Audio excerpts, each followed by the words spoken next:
साल की जो अचीवमेंट्स हैं, सफलताएं हैं, उसमें एक कड़ी और जोड़ी है जिसमें कि अभी 23 तारीख को अर्ली मॉर्निंग सुबह करीब 3 बजे जो यूनियन बैंक ऑफ इंडिया के एटीएम के सिक्योरिटी गार्ड और उसका एक साथी था, वो ड्यूटी कर रहे थे। उस दौरान उनके एक साथी जो राजकुमार जिसका नाम है, उसकी मर्डर हो गया था, उसकी हत्या हो गई थी।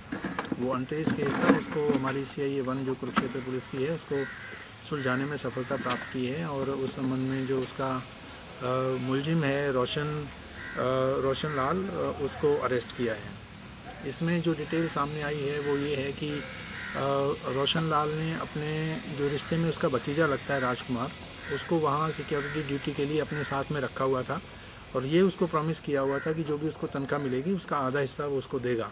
करीब पिछले 8 महीने से रोशन लाल वहाँ ड्यूटी कर रहा था और 2 महीने की पिछले की तनख्वाह उसने राजकुमार के साथ शेयर नहीं की थी, जो 50% उसने कमिट किया हुआ था। इस बात को लेकर के एक तो उन लोगों का झगड़ा मनमुटाव था।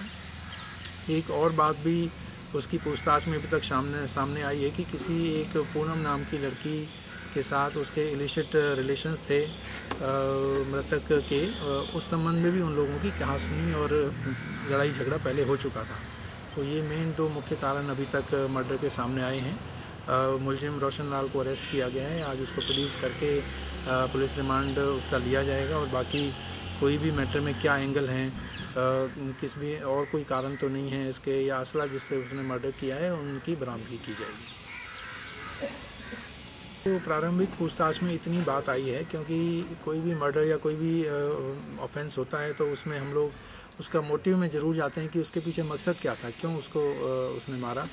तो उसके पीछे ये 2 मोटिव अभी तक निकल कर के सामने आए हैं। उसकी जो फर्दर डिटेल है वो हमारी जो पुलिस रिमांड के दौरान हम आगे पूछताछ करेंगे, उसमें बात निकल कर के सामने आएगी कि क्या कोई और भी मोटिव है या ये जो मोटिव है इनकी और फर्दर डिटेल्स क्या हैं। तो इसमें जो एक बात और अन्य ये है इम्पॉर्टेंट कि इसने जो क्लोज रेंज से ही इसके ऊपर शॉट फायर किया था और मौके से पुलिस को गुमराह करने की कोशिश की थी कि 2 अनजान व्यक्ति मोटरसाइकिल पे आए और गोली मार करके चले गए और फॉग का फ़ायदा उठा करके, धुंध का फ़ायदा उठा करके वो वहाँ से निकलने में कामयाब हो गए। वो किसी भी तरह की उनकी पहचान नहीं बता पा रहा था, कोई डिटेल नहीं बताई मोटरसाइकिल की भी। तो लेकिन जो हमारी FSL की टीम ने, क्राइम टीम ने और हमारे अन्य सीनियर अधिकारियों ने, मैंने भी खुद वहाँ दौरा किया और उस मौके को देखा, उसको सीन को रिकन्स्ट्रक्ट करने की कोशिश की, तो उससे ये साफ तौर पे लग रहा था कि जो गोली है वो नज़दीक से मारी गई है, गोली ज़्यादा दूर से नहीं मारी गई है।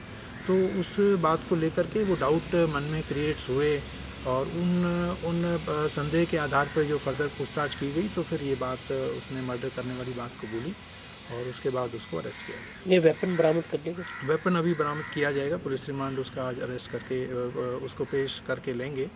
उसमें जो वेपन है या कोई मोटरसाइकिल या कोई भी अन्य चीज़ जो यूज़ हुई है जो मामले से संबंधित है, उसकी रिकवरी की जाएगी। हाईलाइट ना करें।